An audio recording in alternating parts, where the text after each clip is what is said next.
because most of us know that Starmer was against. I am disgusted to report today that Britain's political prisoner Lucy Connelly, the grieving mother locked up for 31 months for a singular X post later deleted on the day of the triggering Southport massacre, has been attacked behind bars by the prison staff who are meant to be protecting her. They intend to not only continue the persecution of Lucy, but terrify her. I can reveal today that Lucy Connelly has been warned about staying silent upon her release. And last Thursday, she was subjected to...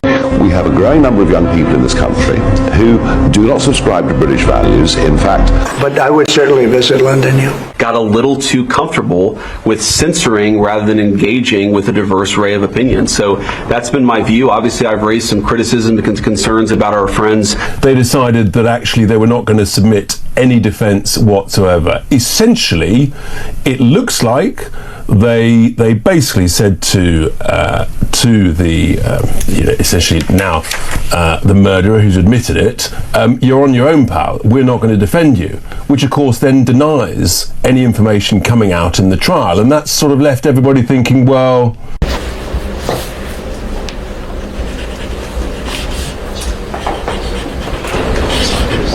Exactly how much clearer do you want me to be? So shanty camps, public defecation, drunken shouting, rubbish discarded in the streets, tents pitched up from across a five-star hotel. The world watched in disbelief as former US President Donald Trump unleashed a furious warning on live television. And this time, his target was none other than Britain's Prime Minister, Keir Starmer.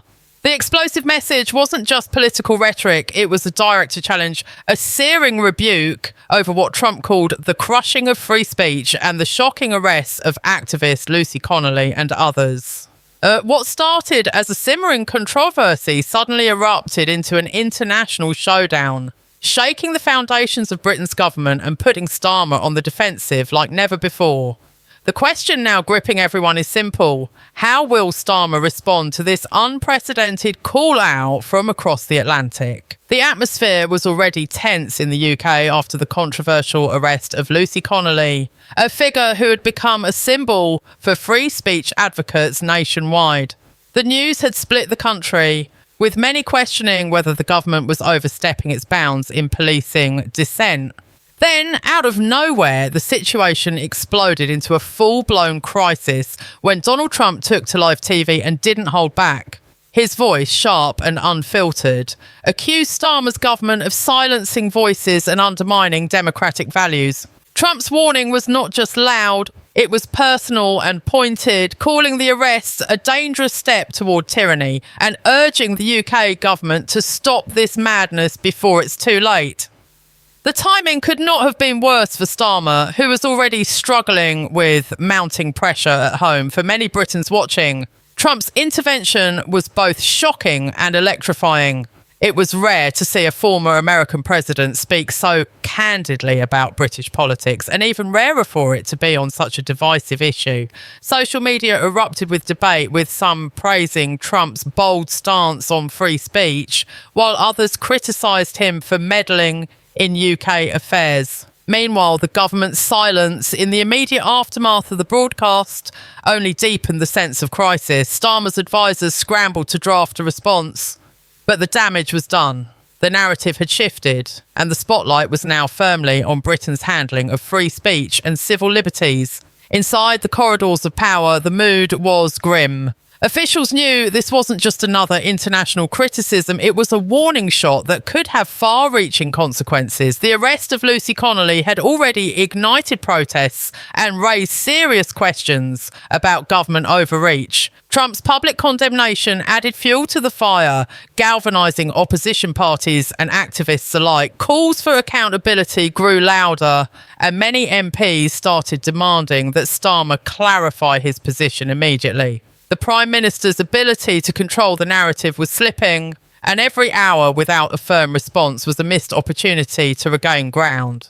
The tension extended beyond politics and into the public consciousness. Ordinary citizens found themselves caught between fear and frustration. For those who supported Lucy Connelly and her message, Trump's warning was a validation of their concerns. Proof that free speech was under attack not just at home, but noticed worldwide. For others, the situation was confusing and alarming, raising questions about how far that the government might go to silence dissent. The growing divide threatens to tear at the social fabric, making the political crisis feel deeply personal for many. As Starmer watched events unfold, the stakes had never been higher. The pressure to respond decisively was immense. The eyes of the UK and the world were now trained on him, waiting for answers that could either calm the storm or ignite it further. With Trump's live TV warning reverberating through every corner of the nation, the Prime Minister faced a choice: confront the crisis head on or risk losing control of a narrative spiralling out of his grasp. The next moves would define not only his leadership, but the future of free speech in Britain. The fallout from Trump's live TV warning sent shockwaves throughout Britain's political landscape. What had begun as a domestic issue, the arrest of Lucy Connelly, a vocal campaigner for free speech, had now transformed into an international crisis with serious implications. Inside government offices, discussions became frantic as officials struggled to formulate a clear response. The silence that followed Trump's remarks only fed speculation and fear. Many felt that Starmer's team was caught off guard, unsure how to handle criticism from one of the most outspoken and controversial figures on the global stage. Calls for an immediate public address grew louder, with party members urging Starmer to take control before the situation spiralled further out of hand. Opposition leaders seized on the moment with ruthless efficiency. They painted Starmer as weak and indecisive, accusing him of surrendering Britain's core democratic values to political correctness and censorship. The arrest of Lucy Connolly and others were framed as symbols of a government moving toward authoritarianism. Across media outlets, commentators debated the future of free speech under Starmer's rule. The narrative that once had been a quiet controversy now roared like a wildfire, inflaming passions on both sides of the political divide.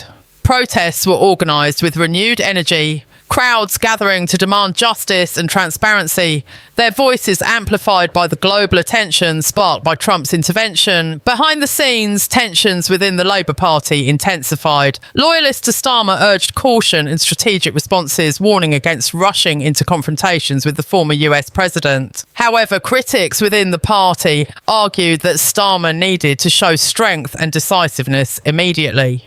Some MPs feared that failing to address Trump's accusations effectively could lead to a collapse in public trust and potentially cost them the next election. The internal debate exposed fractures within the party, as uncertainty over how to navigate this unprecedented crisis became a defining challenge for Starmer's leadership. Public opinion became a battlefield. Social media platforms exploded with heated debates, hashtags demanding free speech rights trending worldwide.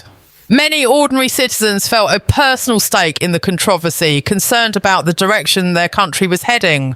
The idea that a government could arrest activists for their beliefs alarmed people who valued democracy and freedom of expression. Others worried about misinformation and the spread of unrest. Anxious about the divisions growing deeper each day, the situation was no longer just political, it was social, cultural and deeply emotional.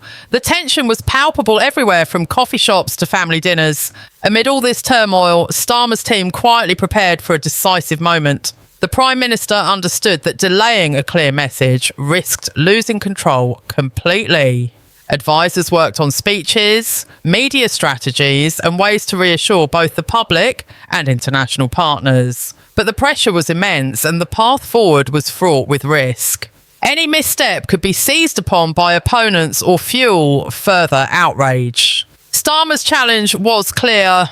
He needed to defend the government's actions, explain the reasoning behind the arrests, and rebuild confidence, all while navigating the dangerous waters stirred up by Trump's fiery warning. The country waited anxiously for what would come next. The pressure on Starmer grew heavier by the day, with Trump's fiery words echoing across media platforms worldwide. Every move the Prime Minister made, was scrutinised. Starmer's advisors urged him to act quickly, but the stakes were high. The government faced a delicate balancing act, defending its decisions without appearing to silence dissent or undermine civil liberties. Inside Parliament, debates grew heated as MPs from all sides demanded transparency and accountability. The opposition was relentless, using Trump's warning as proof that Starmer's leadership was faltering and that his policies threatened Britain's democratic values. Meanwhile, public demonstrations swelled in size and intensity. Lucy Connelly's supporters, along with wider free speech activists, marched in cities across the UK, their chants echoing calls for justice and liberty. The movement attracted people from all walks of life, united by a growing fear that the government was becoming too powerful, too secretive. Police presence increased, aiming to maintain order, but tensions ran high. Some clashes were reported, pushing the situation closer to the edge of chaos. The government's handling of these protests became another focal point of criticism, deepening the crisis Starmer now faced. The King's role became even more significant during this turmoil. Traditionally a symbol of unity and neutrality, the monarch's private concerns about the arrests and the resulting unrest were quietly conveyed to senior government officials. Insiders reported a rare moment of tension between the palace and Downing Street, with the King urging restraint and dialogue.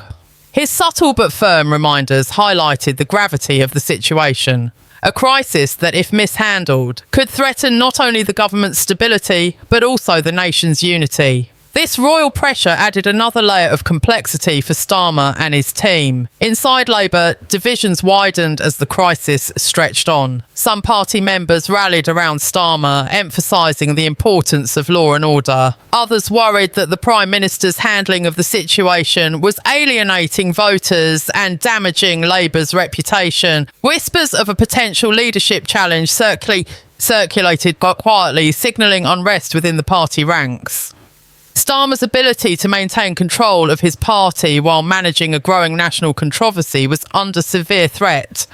Every decision seemed to risk alienating a portion of his support base, making the path forward more precarious by the hour. Internationally, allies and observers watched closely. Trump's live TV warning had drawn global attention to Britain's political struggles, prompting questions about the country's commitment to free speech and democracy. Some foreign leaders expressed concern privately, while others remained publicly silent, careful not to interfere overtly, but uneasy about the rising tensions. For Starmer, this international spotlight increased the urgency to act decisively. The Prime Minister was not only fighting a domestic battle, but also defending Britain's reputation on the world stage. As the crisis reached this critical point, the nation stood divided and uncertain. The arrest of Lucy Connelly had ignited a firestorm of controversy, magnified by Trump's explosive condemnation and the King's rare intervention. Starmer's government was caught in a maelstrom of political, social and royal pressures, with the future hanging in the balance. How he would navigate this treacherous terrain remained to be seen. One thing was clear: the coming days would be some of the most defining of his leadership, and Britain's democracy itself was on trial. The final hours of this crisis saw the pressure on Keir Starmer reach a boiling point. Public trust had frayed, the opposition was relentless, and even the monarchy had weighed in with a rare but pointed warning. Starmer knew that the way he handled the fallout from Lucy Connelly's arrest and Donald Trump's explosive live TV warning could define his entire tenure as Prime Minister.